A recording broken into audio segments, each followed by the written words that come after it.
On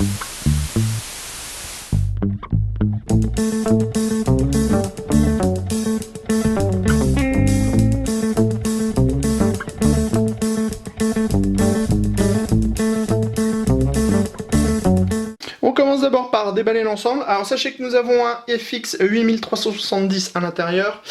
C'est un octo qui tourne à 4 GHz, qui propose 8 émaux de cache L2 et 8 émaux de cache L3. Bref, un gros bébé avec un gros TDP.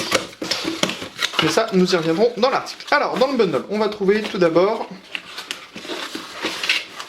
la nouvelle solution de refroidissement, le processeur en lui-même avec son petit autocollant AMD FX, et c'est tout. Alors, au niveau du couleur,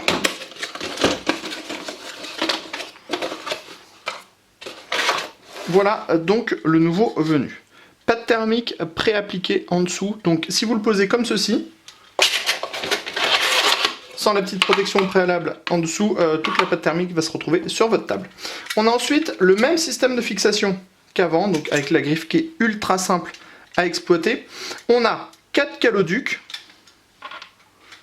des ailettes en aluminium,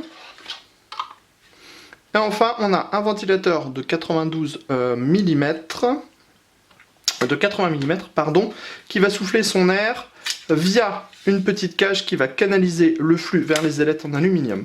Il faut savoir qu'à un endroit, ici, il y a un logo AMD qu'on ne peut pas voir, et donc si on le voit comme ça, et donc quand la machine sera en route, le logo AMD va s'illuminer, ce qui est top la classe.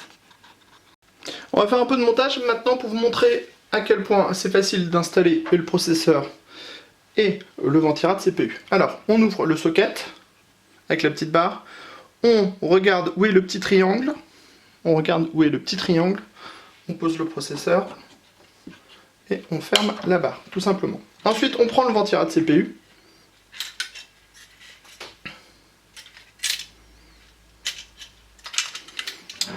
on vient au-dessus de la carte mère,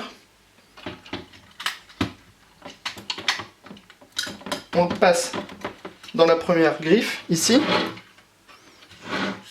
Ensuite, on appuie.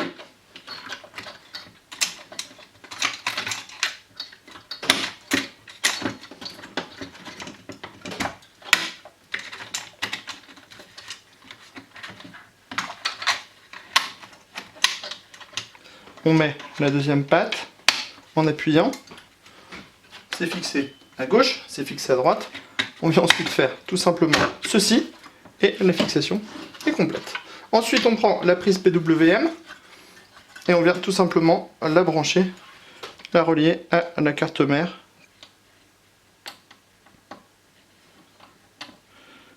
Comme ceci.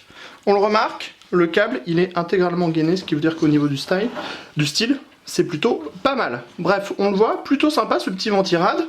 Il ne prend pas trop de place. Alors, après, à vérifier s'il est réellement efficace sur le 8370, qui est quand même un très gros processeur. Ça, on vous le dira très prochainement, puisqu'on va le bencher, histoire de savoir ce qu'il vaut.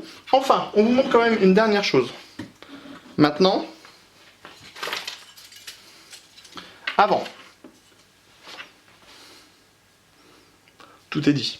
A très bientôt sur Cocotte Land pour tous nos articles, sur Cocotte TV pour toutes nos vidéos.